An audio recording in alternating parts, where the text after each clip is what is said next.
Welcome, Dry Bar Comedy fans. I'm your host, Seth Tippetts, here joining you from Mountain Daylight Time, 2 p.m. on lovely March 21st. Here with me today is Jonnie W. Hello, Seth. How are you enjoying the daylight saving?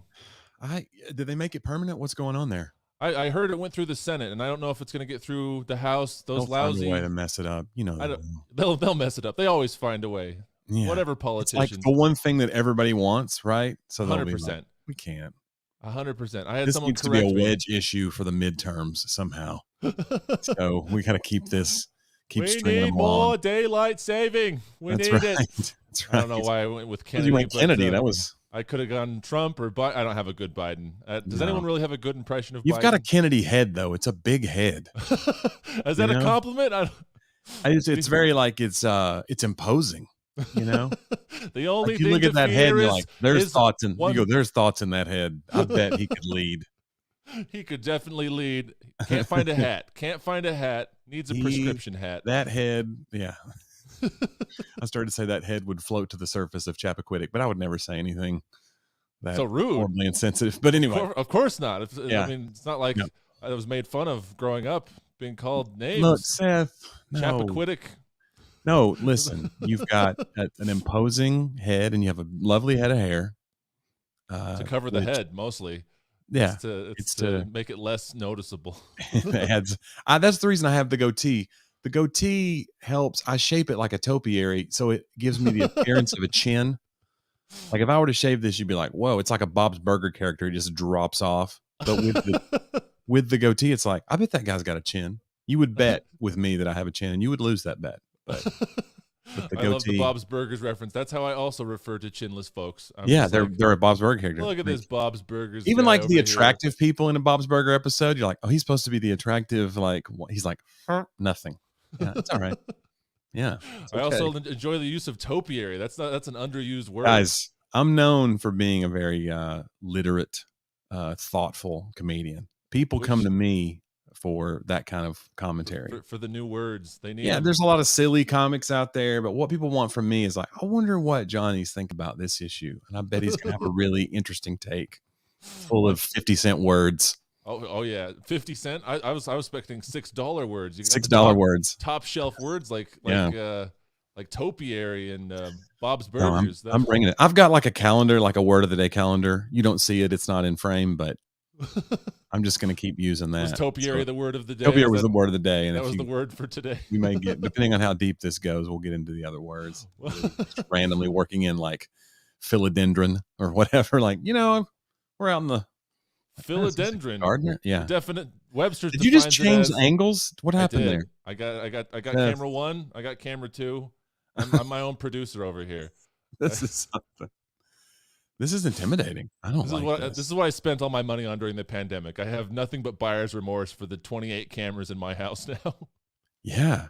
And your family too. Do you have a family, Seth? Are you a I did have a family. I did have a family. And during the pandemic I got divorced. So wow. Way to keep the mood light there, Johnny. You think it was the 28 cameras? Do you think that played a role?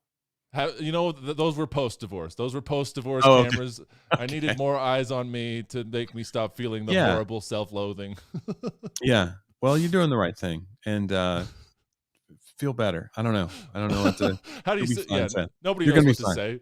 Listen, great-looking guy like you, you're going to be right back on your feet. Huge head like me. I mean, what could go wrong? An imposing head like that, you're gonna be right back. You're gonna be right back out there. I have every my favorite. Getting divorced was the best because no one knew how to respond. Like when someone has a baby or someone gets married, you know it's a happy thing. But when I went and took the papers down, and the guy at the clerk's office was like, "Congratulations." I was just like, you don't know who. Are we good here? Is this a good divorce? How many people have good divorces? One of those good divorces. Oh yeah, one of the good ones. Yeah. When it's it's a load off. Yeah. Well, look, come on, it happens. 6 out of 10, right? That there was a comedian that did a bit years ago, and I thought it was such a funny take. He said, "I don't want to get married because I just found out 5 out of 10 marriages last forever." And it was such a funny, like, I can't believe I never thought of that. Like, what a funny take. I don't want to get married because I found out half of them last forever. That's great. And I remember that joke. I'm trying to remember who has that. Or I want to say it was an Asian comic.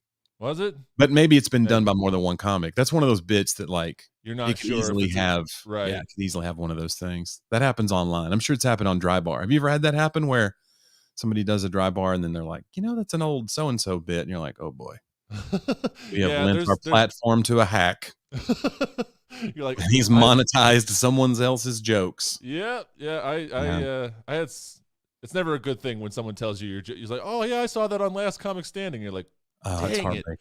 Because they did it on TV first. So even if you did come up with it first. That's how it works. Whoever gets it on TV or on Dry Bar now, you guys are like a juggernaut.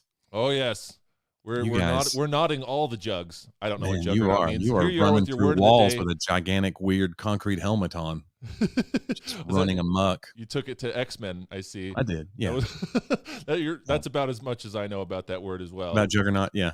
That's one of your word of the day calendars. You're talking down to somebody who's 6 foot. We're in the J's now. Yeah, we're in the J's. Or G's. It's already I really March. Don't know how to spell it either. So. It doesn't matter. Juggernaut, J-U-G-U. Is it a silent H? Okay. I think there's a Q in there. Definitely a Q. You've been with Dry Bar since the very beginning. I have been hosting shows at Dry Bar for quite some time. You were the host of my taping. I was. It was a great. You were the God. You were the God mic too. Yeah, so you did the thing. You went off stage. You were like, "Ladies and gentlemen." So I've heard that several times when I go back to see, like, okay, what are my view counts? What's going on here? Ladies and gentlemen, Seth Tippetts. You're very. It's a booming. It's a powerful. I've been told I have one of the best God mic voices, especially compared to. I mean, you could have gotten someone with some high, terrible voice. Mm-hmm. You don't want that. Welcome to the stage, Jonnie W. No, it's like an old, weird, wacky vaudeville voice. You don't want that. I think I'm going to come out spinning plates. Not that there's anything wrong with plate spinners. I don't want to besmirch. I can sing, I can dance, and you do sing though. You have. I do sing. You have some vaudeville in you. There was a time in my show when it was way more like that. It was more zany or more. Unexpected audio cues would come out of the woodwork or whatever. I started doing comedy in churches, so there was always like great sound systems, a big screen behind me, and so I kind of cut my teeth trying to figure out how to use that stuff. Oh yeah. And so there was a lot more like I'm depending on the sound guy to hit the button right when I say cucumber or whatever. Like he's the punchline. So if he just kind of gets into the show and like drifts off, right, there's whole punchlines that could be ruined by the sound guy.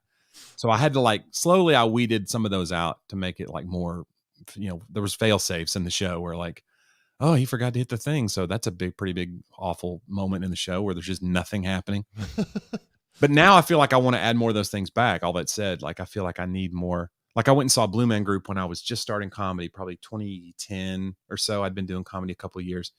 And I remember being so impressed and really inspired by what they did with the room and how they got like everyone involved, and they were doing such strange things, and they had like everything from like almost a Monty Python vibe. I don't know if you've ever seen Blue Man Group, but it's an incredible show. Yeah, it's like they have a Monty Python vibe in some places, and they're communicating without words, and it's all this stuff. So I was like, I really want something like this in my show. So I started looking for those elements, and now I feel like my show's a lot more monology, and I'm trying to figure out now how to add for the next thing, how to add that sizzle back a little bit, without it being too gimmicky and too like again, I don't want to have something that it's married to the weird cue and then the cue doesn't fire and now the bit doesn't work. I want to figure out a way to make it like foolproof. Yeah, I think that's cool that you got to start with such a high like audio visual production level, because like everyone's starting in comedy clubs. Yeah, you got a mic and that's it. And like, I went the opposite way. I started doing clubs and it was like, hey, can you? And I'd give them like a USB drive, and they're just like, they'd look at me like, all right, this guy. Yeah, I think part of it too over here. Exactly. We gave you a mic. What do you want? Total diva. Total diva. And I just didn't know. I didn't know what I didn't know. I didn't start in clubs. And so when I started doing clubs, I had no clue that it wasn't that way, that there wasn't like, oh, you can't just put my slides on the screen behind me while I go through this list of whatever. Weekend like, what screen, buddy? This is a bowling alley. Exactly. Oh, I did a show in a bowling alley. That's definitely open mic in a bowling alley. Oh yeah. Goodness. Who comes up with these things, by the way? It's because they want you to feel like there's some applause. Every time someone gets a strike, it's just a big racket in the background, and you're like, Oh my gosh. Thank you. Thank you so much. You just wanted to use that cue. You were dying. I did. Oh, I was queuing up the cue. somebody's a show off. Well, again, I bought too much equipment, and I need to make it worth it. If I don't use at least 4 of these buttons a quarter, I can't write it off on my taxes anymore. That's true. That's a good point. Yeah, I used to have a bit like that. I would talk about how I love the open road, and I said, "Any motorcycle guys out there? Who has a hog out there?" And then people would raise their hands, and then I would show a picture behind me of me on my I have like a Bergman scooter, like it's a big scooter, but it's a scooter. Yeah. And then everybody would laugh, and I go, "I don't care that you laughed because I used that in the show, and so now that scooter is a tax write."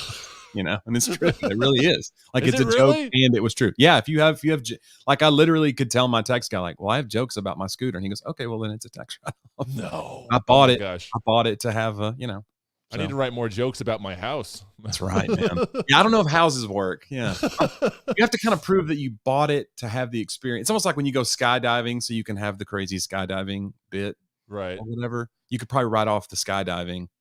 But really? You can't. I don't know if a house.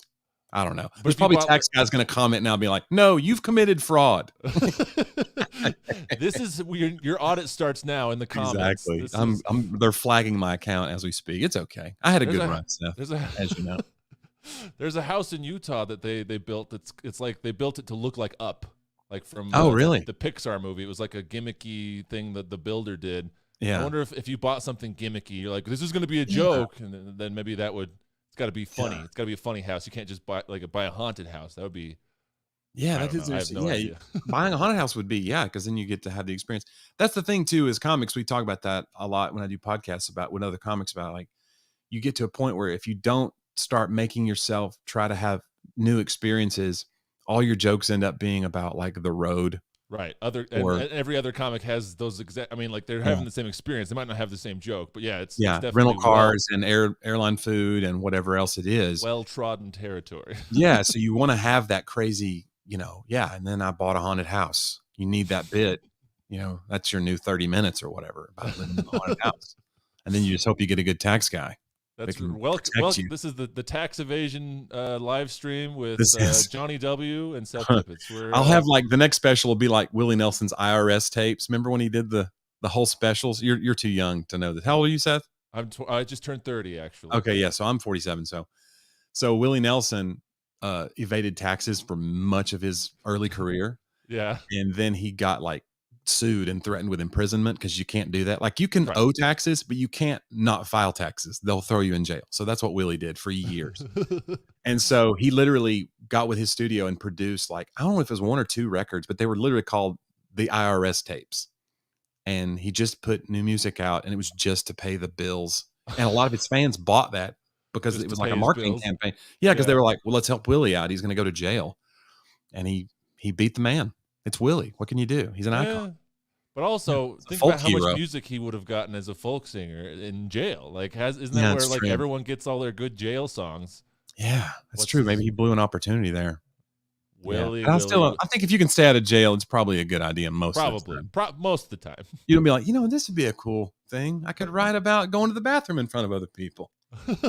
Enrich me culturally. It would definitely be a take that not a lot of comics would have, I think, going to jail.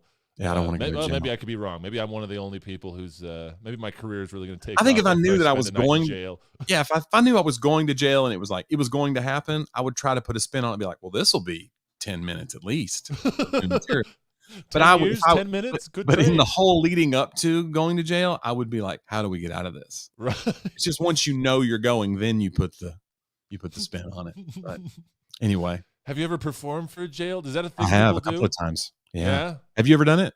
I've not. It's fascinating. Both times I did it was with a ministry. So I went in and it was like it was like an outreach thing. One was with this the prison ministry. They go in and they talk to they connect the parents with their kids because a lot of times they have a strange relationships with their family. So they'd go in and they had this whole program. So I went in and we did like a chapel. It was interesting. The first time I did it, it was like it was a supermax prison. It was like a Shawshank type prison. And so I thought it was going to be like, minimum security. This will be fine. This will be like a country club. Like, no. These are like murderers and stuff. I go, interesting. And they go, yeah, but we've been coming here a lot and they know us. We do a chapel here. And I go, okay, cool. And they go, and we told them there's a limit. So evidently they have to have a certain amount of guards per, because they do it in this big room, like a gymnasium type room. Yeah. And so they have to have a certain ratio of guards to prisoners in case there's like an uprising. And so they said, because of that, we only allow like 150 people to come to the chapel. So you have to sign up for it. And then I go, okay, well, that's cool. 150 people. And I go, how many guards? I was like asking all these questions, like, how many guards are we talking here? Like if they decide like today's our day, the comedian's here, they can't shoot us all. And they just charge the stage. They can't shoot. So they that did. Joke so the was day, terrible. Right, exactly. So the day of, they told us, they go, we're going in, we're going to the metal detectors. And the guy goes, yeah, we told him there's going to be 3, because it was me and 2 other comedians. They go, there's going to be 3 comedians. We told him that was part of the chapel. And 350 people signed up. And I go, oh man, that stinks. You had to turn away 200 people. He goes, no, we're going to let them all come. I go, does that not mess up your whole ratio thing? And he goes, it'll be fine. It's like everything was so like, we can't have this ratio. And then he just like, yeah, come on, 200 more. Come on. What can 200 people do? And that's what we found out on. That's how we, yeah. It's not like 200 people could get together and like storm the Capitol. I mean, what, like, what is the worst? Anyway. What's the worst that 200 people could do? Yeah. They're not hardened criminals. Wait. So yeah, so that was an interesting experience, but it actually went really well and they were fun. And I did it another time. It was at a women's prison. And it was like, they were little pods. Like the prison was laid out in these little pods, and I went in like pod 6, and somebody else it was like a bunch of comedians that did it. And so I went in pod 6 or whatever. And the person that was with me was a ventriloquist. So it was me and a ventriloquist. I went first, and they were fine. It was a women's prison. I didn't know what to expect, but they all came. And some people didn't come out of their cells. Like there was a little area, like picnic tables in the center. And then but some people just kind of like looked out of their. They didn't even come out. They could have. They wanted box seats for the. They did. It's almost like they just heckle from there. Like what can I do? What can I do if they were to heckle? But yeah, I'm gonna throw this tomato back at you through the bars. Exactly. It's not. It's an unsettling thing, but it's like you kind of. I don't know. Like, I guess comedy's comedy, but it's not like you go, oh, I'm gonna destroy in here. You just go, I want to get through this. I want to survive. I want to get a few laughs and then get out of here, and hopefully like encourage them, or it meant something to them, and you get out of there. But yeah, it's not like I wish I could say like, and then I've gone on. That's what I do every day. I go find whenever I'm off the road, I find a new jail to go. But that's not. I don't know. If somebody wants me to come to your jail, I'd be happy to do it. I'm not. Well, if you run a jail, if you're a warden, please reach out. Reach out in the comments here. If you have any questions for Jonnie, also feel free to leave a comment. Oh yeah, I'd be happy to answer any questions. My thing with the jail, I would feel that. Were you afraid that like nothing would be relatable? Yeah, and I think I'm friends with a guy named Nate Bergazzi, and he talks about that, about doing comedy in jail a couple of times, and he's like, he didn't know what any of his jokes would work. I think the bit he says like. You can't just go and be like, man, traffic's bad, huh? You guys remember traffic? Or whatever? There's no relatable thing. So anyway, I was out there experiencing freedom the other day, and it is tough out here. Like what can you? I think TSA, I do have don't you hate how they pat you down at TSA? Exactly. It's so oppressive. We got to do like something. my rights are being violated over here, and they're just like, what? They're like, really? We don't even get to decide what we eat. Why don't you calm down?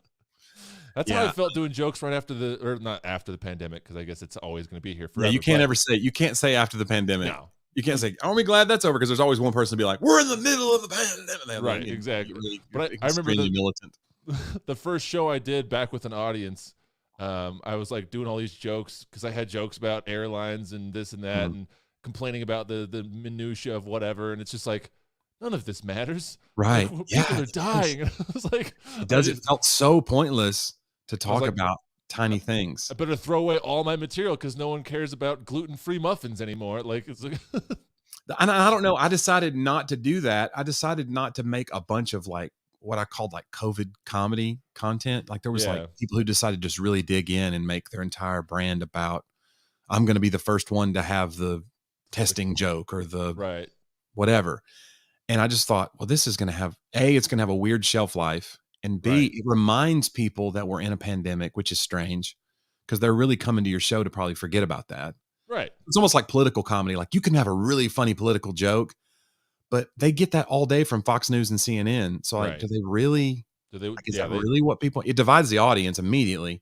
Right. So I just thought I have a couple of jokes about like the weird, surreal nature of the pandemic and what it did to my job, but I don't have jokes that are like about, testing or about, whatever, Right. at least, and definitely not political ones about whether the pandemic is, a government takeover or it's a hoax or what. Like, I definitely don't have anything like that. That's a weird polarizing take, but even just jokes about like, so let's talk for 20 minutes about this pandemic. Like, I think people are not wanting that unless it's super sharp. It's almost like a political joke. If you've got a political joke, it better be so good, right, to get over the top of how divisive it's going to be. Oh yeah, that's how I always feel. It triggers emotions in people because people are so into that stuff these days. And and sometimes it is. Sometimes it's worth going there if you know, like, all right, well, this is going to be a joke that might make 20% of this audience upset, but the other 80% are going to be so happy that I did it that it's worth the risk. But I would only do it there. I would only do it if it's that. Right. If it's 80-20. If anything worse than that, I'm like, I don't know. It's not like I don't believe in my jokes, but I also just go, I'm here to help these people feel better. Right. Yeah. I don't know. And no, it's you're 100% right. Just how a single political joke can like throw a whole show off or throw off an audience. The only thing I've seen that's worked is when people will make fun of both, but it's still pretty light. It's lighthearted. Like if you do that, or if you just say Congress in general, isn't Congress worthless? Daylight savings. Yes, it is totally worthless. And you're always thinking like, yeah, but my guys are better. Right. They're always imagining like, yeah, but the other side, they're the bad ones. My guys are superheroes. Exactly. You make them pick their villains, and you just make a joke about the process, and then you're solid. Yeah, it's like if you're ever at a church and there's a sermon about gossip or lying or whatever, there's always like the biggest gossip will come to the pastor at the end and be like, "I'm so glad you thought on that, and I wish Sister Mary had been here to hear it." There's always it goes right over your head if you're the person that it's aimed at, so it never works. Just preaching at someone. So, yeah. So you started in comedy doing churches. Has that been a pretty big influence in your jokes? I just watched your special. I haven't seen, there wasn't a ton of stuff in there that was it's changed. If anything, now I think the jokes I have now that are about church or church culture, if anything, they're a little pointed, or it's definitely not a thing of like, oh, you need to be a church person to understand this. I tried to not write that way from the get-go. I may have had a few of those in there in the beginning because it's like you can't help but pander a little bit. You're just trying to survive in the beginning. Sure. So it's going to happen. But now if I write a church joke, it's going to be about like, hey, I'm a church person and we're really weird in this way. And so even if somebody's like maybe a de-churched person, or they used to go to church, now they don't, but they're going to be able to get a kernel of it enough. Right. It wouldn't be like a thing like it's a secret handshake society where like, oh, what's he talking about? And they just unplug from the show. Story from Ephesians. Exactly. Don't we all remember Paul's letter to the Corinthians? Yeah, but everybody can relate to like feeling like awkward in church, or feeling like having the church giggles. Like everybody's gotten the giggles at a funeral or something, or somewhere you're not supposed to laugh and it makes you want to laugh harder. So like I try to focus on stuff like that, like that unites the crowd. Yeah. So yeah, if you go into really deep into some super, subculture reference, you're going to lose some people. And especially with Dry Bar, like I didn't know like how many of the crowd would be like evangelicals versus Mormons, and that's its own subculture too. And it's got its own things that it rewards and punishes, just like evangelical culture has. And so you don't want to like cross any of those lines, and sacred cows or whatever. Right. So it wasn't like I was afraid, but I thought, well, if I got 25 minutes, I can pull from other things, right? That are more universal. Yeah. But I definitely have some church things, but I try to talk about it as though somebody who isn't necessarily in my world, they would still get a laugh out of it, or I cut it from the show usually these days. Yeah.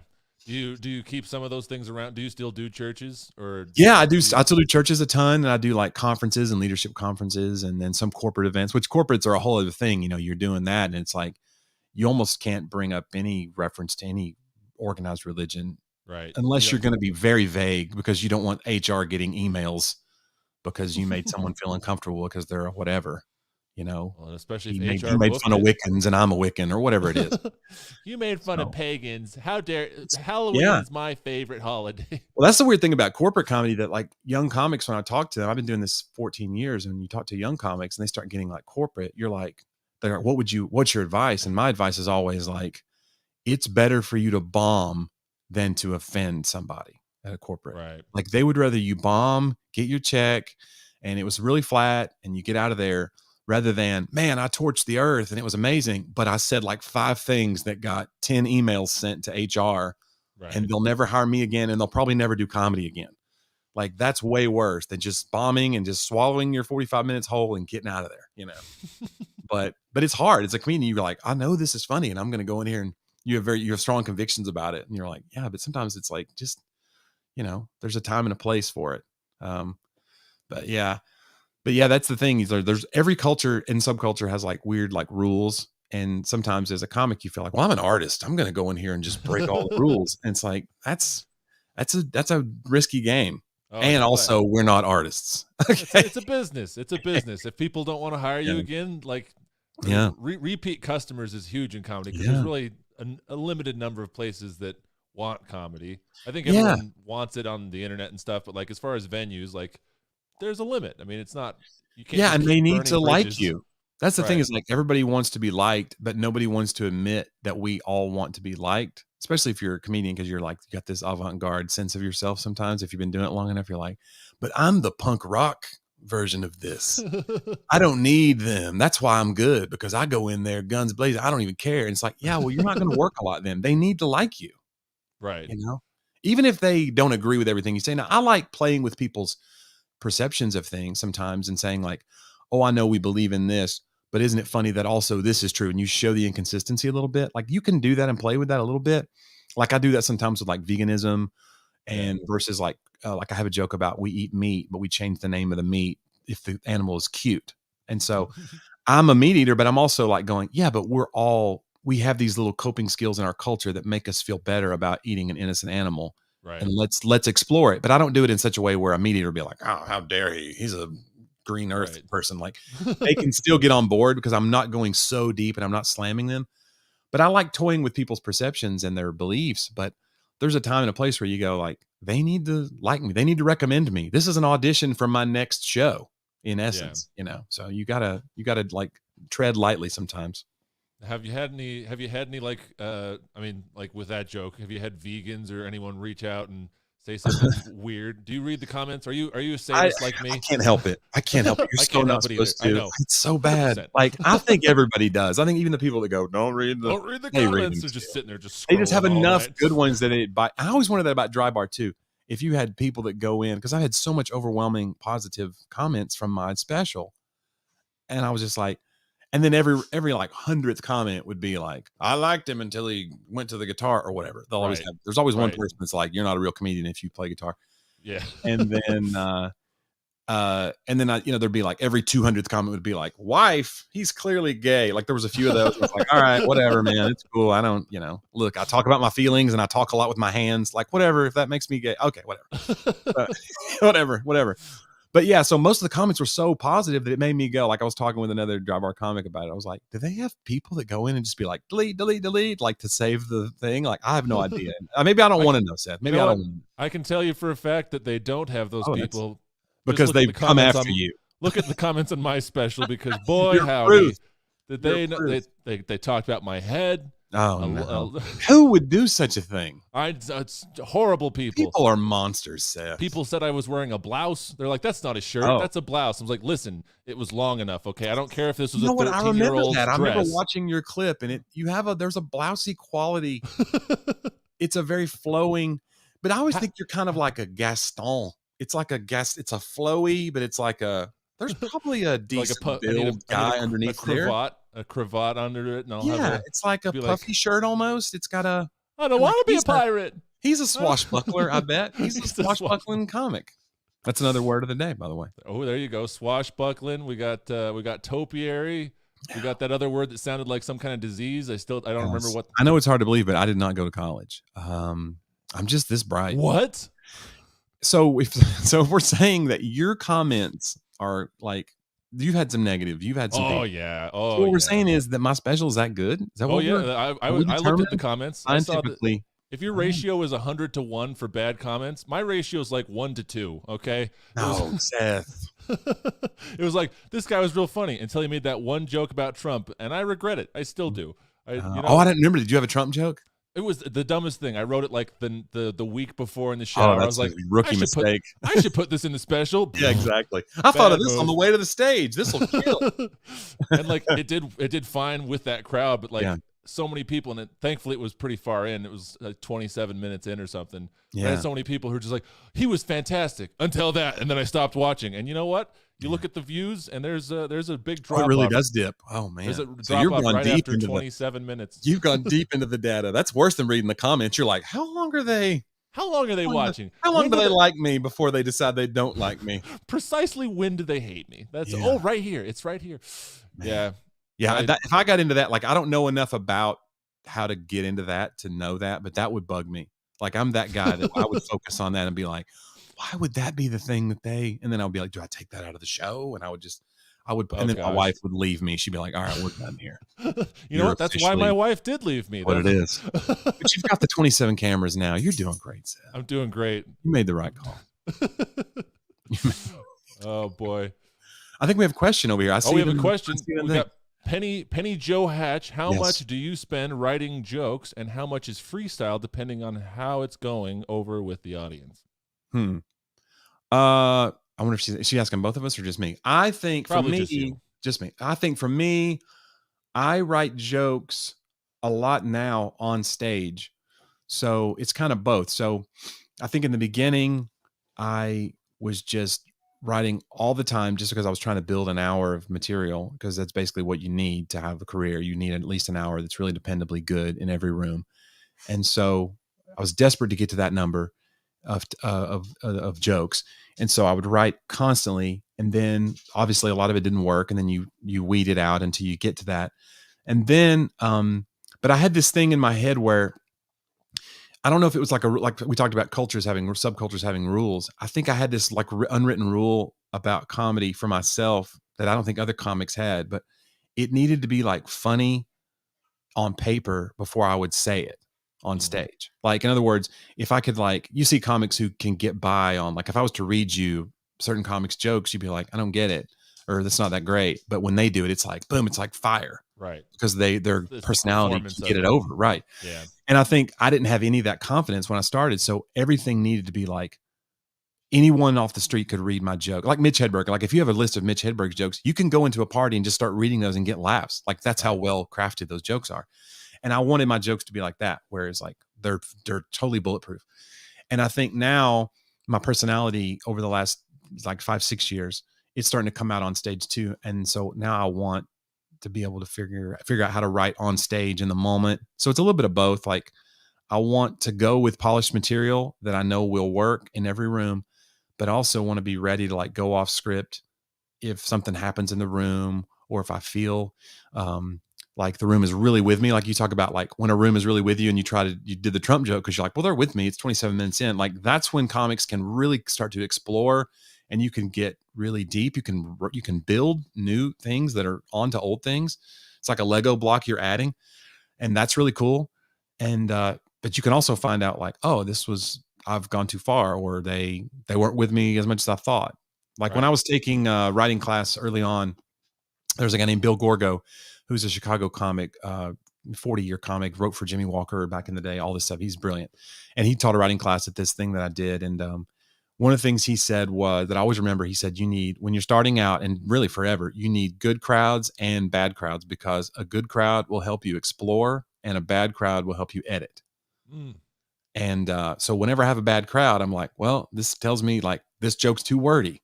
You know, I've been like I've got a false sense of security, you know, that I was lulled into by a bunch of good crowds that made me go like, oh, I can just keep talking nonstop about this thing. You know, they love my childhood story. And when you get a bad crowd, you're like, oh, this is really too wordy. Like I need to like drop this whole first paragraph and just get to the point, because I've been, you know, so I think you need both. And that's one of the reasons I don't just only do churches. I do clubs as much as I can, because churches are great and they don't laugh if it's not funny. Some people think church crowds are just like easy. I think church crowds are more polite, maybe. Sure. But Shonda Pierce used to say, who's a Christian comic, famous Christian comic, she used to say, like, I don't do clubs, but I've been in a lot of churches that could have used a 2-drink minimum. And I think that's really true. Like, so churches are not like lubricated at all. They're not whatever. So there's that, but they're also polite. They want you to succeed. There is that, but they don't laugh if it's not funny. So the idea that church shows are just like shooting fish in a barrel, that's not true either. But I will say that, like, if you only do churches, it's almost like only writing jokes about traveling or rental cars. You become what you're around, and you get more esoteric references without meaning to, or you're catering to a certain thing. Let's say like conservatism is really deeply entrenched in religious circles. So like, let's say if I just go, well, this is what's paying the bills, and now my act becomes more conservative than even I am because I want to just pay the bills. That's not good. That's not good for your show. You need to be your true self. So I like try to keep a foot in both worlds. And we have a great room here in Nashville called Zany's. Zany's is one of the best clubs in America. We just did a dry bar show there with Keith and the gang. Alex, it was so amazing. It was a great show. Yeah, and Alex is one of the but Zany's is one of those guys, is those rooms where if you say it on that stage and it's a good full room, like, you really know if you have something. And if they don't laugh, you probably need to keep working on it. Like, it's that good of a room. So I think you need both. You need like a friendly crowd that can help you like explore from time to time. You'd be like, okay, they're really with me. I'm going to keep talking about this story of falling off my bike when I was 7, just to see if there's something else there, and I'll riff on it. But if they're not with you that night and you're just like, I've just realized that this has 5 extra sentences, and you wouldn't know that if it wasn't a really stiff crowd. So you needed that pupil or that tutor to kind of help you and teach you that. So I don't know. I think both. What about you? Do you write? Do you think you write more? You've been doing comedy how long, Seth? 2011. Okay. So a second. But, yeah. I think I realized I've never written a premise on stage, but I'll write lots of tags. Yeah. And so that's probably right. Yeah. I'll go on stage with the premise maybe in mind. Like, I need to just talk about this tonight for the first time, and I need to figure that out. Yeah. But you would never I'm sure there are people who come up with premises on stage too. Yeah, it's pretty rare for me. I most of the time it's like, well, here's a direction I want to go, and I kind of have a feel for it, and then I'll just go work it out a little bit. Sometimes I'll do more writing beforehand. Actually, what you were saying about your earlier stuff where you wanted it to be bulletproof before you even took it on stage reminds me of something I heard. I don't know if it's true, but I heard about Chris Rock that when he would do open mics, because his stage persona was so big, and probably could sell just about any joke, he would do it like in a very flat, just like reading it, just like, I've heard that here's too. The joke. Here's from the card almost, And if it worked without the performance, then he knew it would work even better with the performance. Yeah, then he adds the sizzle, and adds Chris Rock to it. Now it's ready for an arena or whatever. I've heard that too, and I saw him at Zany's he added last minute when he got the Netflix deal, which was the Tambourine special, his latest special, which was 2 or 3 years ago.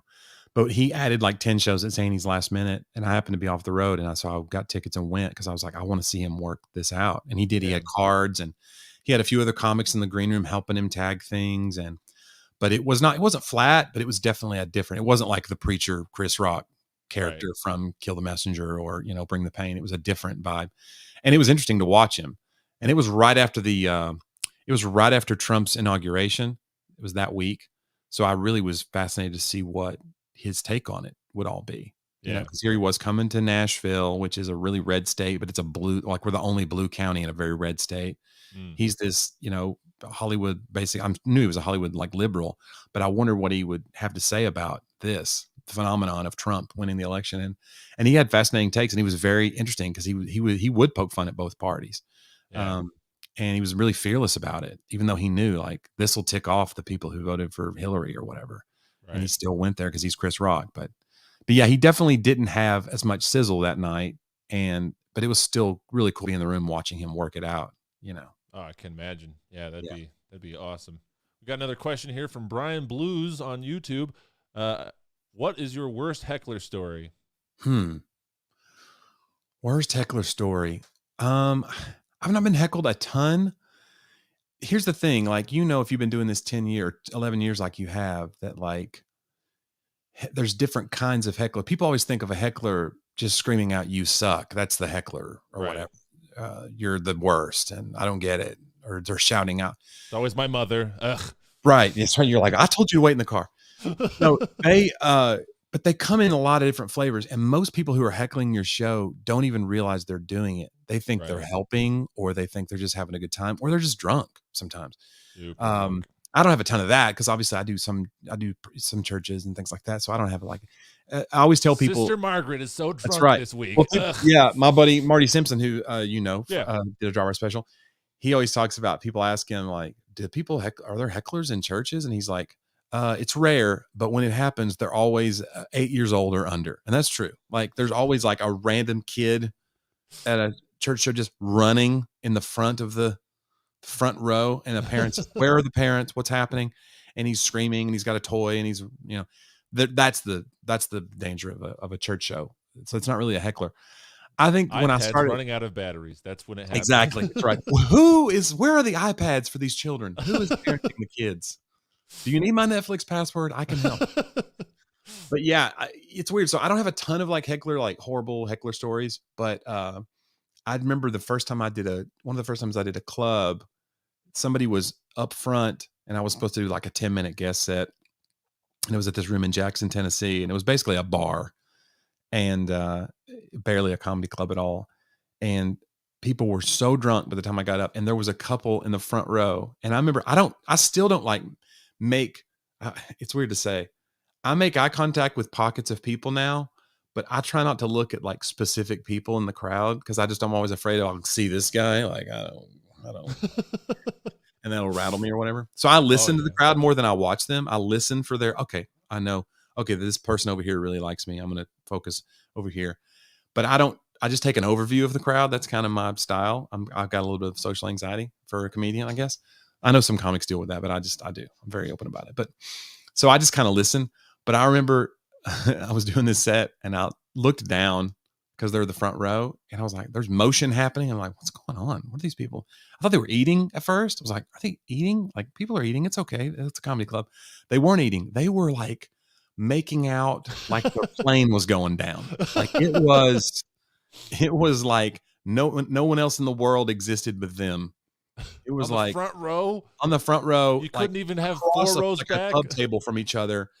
And I was just like, do I ignore? And then they would stop making out for a second, and they would talk loudly back and forth to each other. And so like you could almost hear it through my microphone. And I was like, and I wasn't confident enough to be like, I'm going to shut this down. I got something for them. Because I don't curse in my show. So it's not like I can just be like, just let them have it like a blue comic could, where they just be like, make them feel awful and cuss them out. So I was like, what do I do? And I'm so scared. I know my jokes and I know what's supposed to happen. And this is where the laughs are. And so when you feel rattled by something like that in the room, it just made me go like, I need 4 or 5 lines the next time this ever happens again. And you know what? It's never happened again. No one has ever made out in the middle of my show. So maybe now that I've said that, knock on wood, right? That's right. Somebody's really going to come for me there. Make sure that happens again. But I don't know. I've had people shout out things or they shout out punchlines sometimes. Like if somebody is a fan and they come to the show and it's a joke that you've done a few times and they shout it out, or whatever, you're like, what are you doing? That's not, everybody in here doesn't know this. Comedy is about surprise, sir. Yeah. You ruined the surprise. You told them the birthday party was happening. You ruined the surprise. Wait for this part. This is my favorite part. Oh yeah, yeah. It's like you don't want to watch a movie with that guy. Friends. Yeah, here it comes. Yeah, the big punch that I told John about the drive over. Yeah, but yeah, I don't know. I think people who do not do comedy imagine that heckling is a way bigger problem than it is. You know, it's like if you told somebody you're in the military.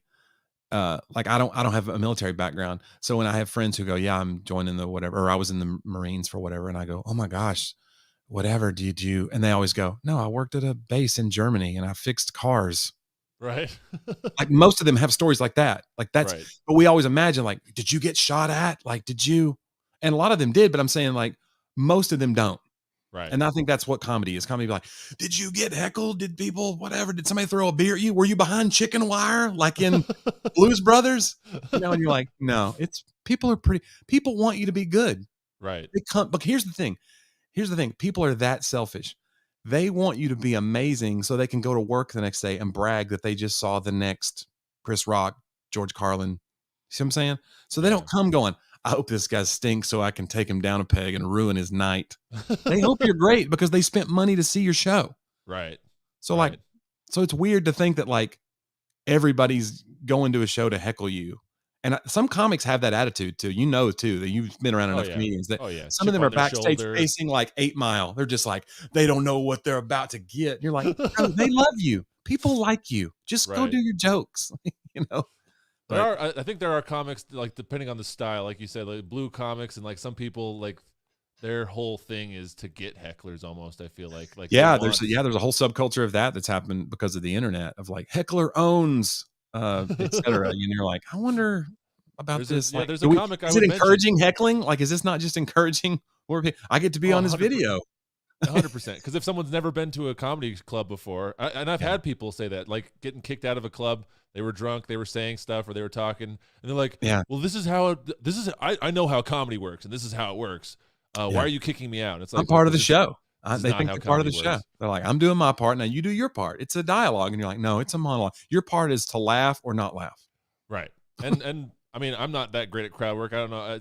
If you got social anxiety, I don't know how much crowd work you do. I do more than I used to, but it's still not a lot. Like, I just feel like my polished stuff that I've been working on is going to go better than me just going like, where are you from? And then just like trying to make that into something. I mean, I see people do it and they're masterful at it. I just think it's a gift like anything else, you know? That's the thing. I've asked a lot of comics who are like fantastic crowd work people, like, how'd you get good at that? And they're like, this is what I started doing. Like when I went to an open mic, I didn't come with material. And I was like, oh, well, that's not helpful for me, like, at all. No, it would be terrifying to me. Oh, I know. It's like, without a safety net on the tripwire. And sometimes it builds in a safety net over the years. That's what a crowd work comic would not tell you, is that they have a couple of pat answers. Like I work with a guy named Michael Jr., and he calls it an alley-oop. Like, he does crowd work in his show, every show, about 10 minutes. He does a thing called, Hey, Michael Jr., I was wondering. So he'll pass a mic around. People can ask him questions. But he'll go like, if somebody asks a question, and if it's close to a question he's heard before, well, he's got like a response that he did in Topeka that they don't know that he's already done. So it's like they gave him an alley-oop, and he'll take that alley-oop. But yeah, it can be nothing. But that's the thing too. It's almost like people that do man on the street comedy, you know, where it's like remember the old jaywalking segment on Jay Leno would do, where he would ask the person and they would give a dumb response. Well, he may have done 500 questions that day, and he just takes the 5 that are funny. Right. Because like, it's and the not rest live. It doesn't. Yeah, you don't see the rest of them. So like sometimes that's what crowd work comics do. They go, I'm going to do a ton of crowd work. The show's going to be really, you know, uneven, but then I'm going to post the 5 minutes of it that were amazing, and I'm going to look like a rock star. Right. And then sell tickets. And that's really... That's really okay. And some people really are good at it. Like I work with this guy, Zany's named Steve Byrne, who's had shows on TBS and stuff. And it's what he does. He does a whole show that's like an hour of crowd work, and it's unbelievable. And he's mean. It's like Don Rickles. Like, he's so good at it. I think it's a whole skill set that you just either have or you don't, maybe. Now I'm good enough at it to where if somebody drops a glass, or if something happens in the room, if the lights flicker, I'm not going to just be like, I'm not going to act like I noticed that, because it's going to get me off of my material. Like I now can go into that and still stay on point. But yeah, I don't go digging around for like, hey, I bet this guy's got a weird job that I can exploit for 5 new minutes of material. I just wouldn't do it. I don't know. I think it's its own thing. That's one of the reasons I started filming every set, because you never know when you are going to have one of those like once in a lifetime crowd worky moments. Yeah. Because sometimes they just come up. Like I have a joke about statistics, and there was 2 people that clapped in the whole crowd, and they were the only 2 people wearing masks. And so I started talking to them about it. Oh, interesting. It got a fantastic response, and I was just like, this will never happen again. Like, so you need that video. Twice. There used to be a thing too, where like crowd work comics back in the day, when you would send video, like people would mail, like, that's so funny. Like today's comics, we're so spoiled. We just pull up our GPS, make our way to the club or the venue, and we can hit send on one video and send it out to 100 people at once, potential bookers. Like back in the day, you hear these stories from these comics, been doing it 30 years. They're sending out video cassettes by the mail to a club of like a 7 or 8 minute set. But anyway, like people that I talked to about that in the old days, they would say like, some of these clubs would say, don't send crowd work. Like, we don't want to see your crowd work clip, because unless you're bringing that crowd with you, you know, because the idea being like, you can't replicate that. Like, it'd be like your mask thing. Like, unless you think you can replicate that exact moment, like, why are you using this as a thing of like, this is how good I am? Right. It's like, but that happened. But that You happened caught once. lightning in a bottle that one time, Right. But it's still great to get views. But it's just that thing of like, it doesn't necessarily always lead to bookings if the booker is like going, yeah, but that crowd is not my crowd. So what are you doing? What's your polished stuff? Yeah. Well, that's interesting. That's interesting. But I'm sure listen, Seth. I don't know anything about anything. I'm just we're just all muddling on. We're just trying to find our way here. Our best. We're trying to find our way here in a see, we can't even say post-pandemic. We're trying to find our way in the middle, the smack dab middle. It's like all the people who say midlife crisis from like 30 to like 55. They're like, I'm still in my midlife. It's like, I don't think you know how middles work. Yeah, you don't. And you don't. Here's the thing about saying midlife. You're assuming a lot. You're assuming how long you're going to live. And that's something you don't know. So you can be like, that was the joke I just turned 30 like last week, and I kept making the joke at my day job. I was like, oh, I halfway dead. And then people be like, no, Seth, no. And I'd be like, you're right. That was optimistic. I mean, you don't know how I live. Have you seen how I eat? If I make it to 60, that's great. There's not a lot of really old, tall guys. I don't know. I haven't seen a lot of like 7 blood flow foot tall has to trees. get to those feet. That's the thing, is that there's not good blood in the feet. No. I've learned that. Yao Ming taught us that. Did he have problems? Is he feet still alive? He's still out there, but your feet go bad. Same with Shaq. Have you ever seen Shaq's feet? No, he's got like a size 23 or something. He took off his sock one time on Inside the NBA, and you talk about some jacked up toes, just turning every which way and just not good. And you go, yeah, but that's not good. There's not good blood making it all the way down to a 7'4" guy's toes. Oh my God. The time it gets down there, it's not good blood. So, it's been deoxygenated. It has. It's a whole different set of environment down there. But I'm sure you'll be fine, Seth. You're not gonna die a horrible foot-related death like all the other tall people. Just watch where you step. It's how big is your foot, Seth? You got a big foot? I wear a size 16. It's not the biggest, but it's not the smallest. So you don't have like a huge selection of shoes. It's like a thing where you just go, what do you have? And they bring them out, and you're like, all right, you want blue or brown? And you're like, both. I'll take them. Let's take both right now. Let's dance, baby.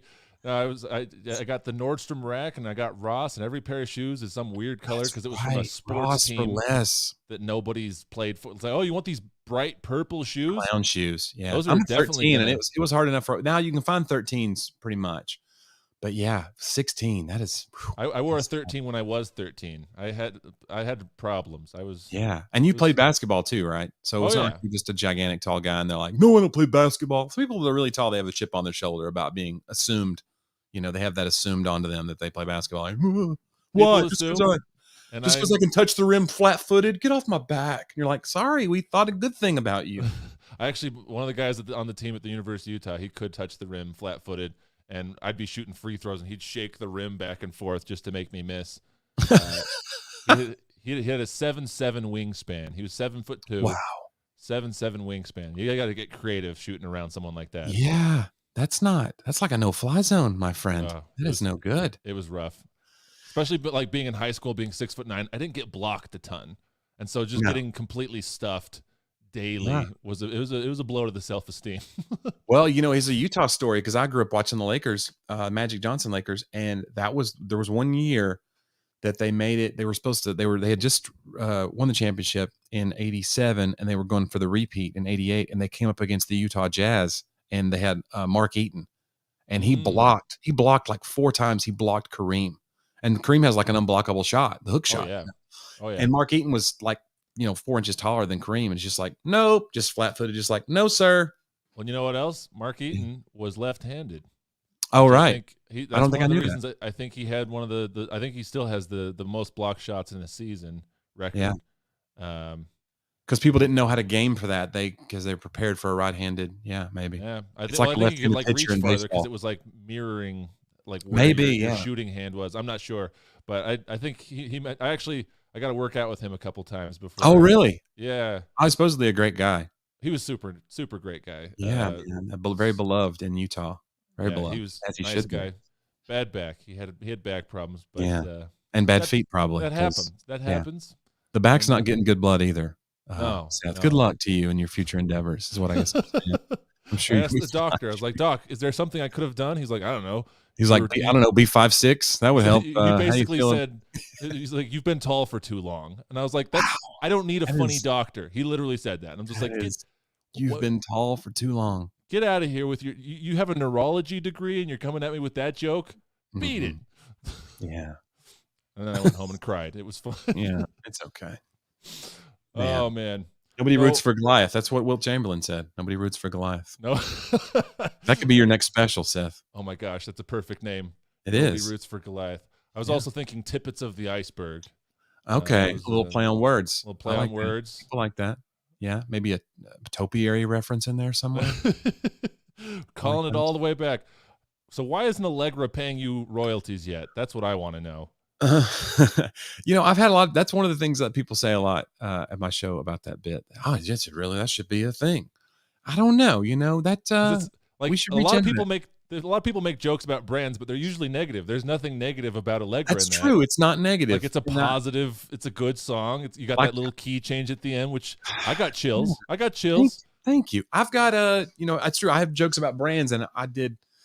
When you do shows, like if you do a TV spot, like I did a thing for Circle Network and I did a thing for Huckabee, and I was going to do my McRib thing. And I was kind of like, should I vet this? Because sometimes if you'd like the Tonight Show or something, or like a big show, they'll be like, hey, we need to see every joke you're going to do. Yeah. And then if you have any brands, they just say, well, no, they could be sponsors. And then you're going to like besmirch the McRib in all its glory. And then pull all their millions of dollars from the Jimmy Fallon show. That's it. So you're just told not to do it. But you guys were just like, do what you do. And so I did it, of course. But McDonald's is there's a class action lawsuit currently. About raccoon meat? No, there's not. I'm not. Turns out I'm not big enough deal that joke even made it to their lawyers. No one cares about me. That didn't blow up. That wasn't a Hannibal Buress moment where you. Wouldn't that be nice to have a moment like that where you're like, you brought down Cosby? Johnny took down the McRib. He took down the McRib. Yeah. Who's hurt more people, Cosby or the McRib? That's probably the McRib. Debate. That's its own debate. Okay. Yeah. What has the McRib done to you against your will? We are going to cancel. Anyway, yeah. I think about that sometimes. Like, you're right, though. Allegra, it's not negative against the brand, so maybe they want to get on board. Allegra, if you're out there, I'm happy to have a conversation. It's not a bit I do every show anymore, so hey, come on. Let's breathe some life into it. I've been looking to sell out for years. I'm not one of those people that's like, I don't want to sell out. I don't want to be conceived as a sellout. No. If you're a warden, if you're a representative from branding from Allegra, or give me an amount. A tax professional, contact Jonnie W. Johnny, how can people find you?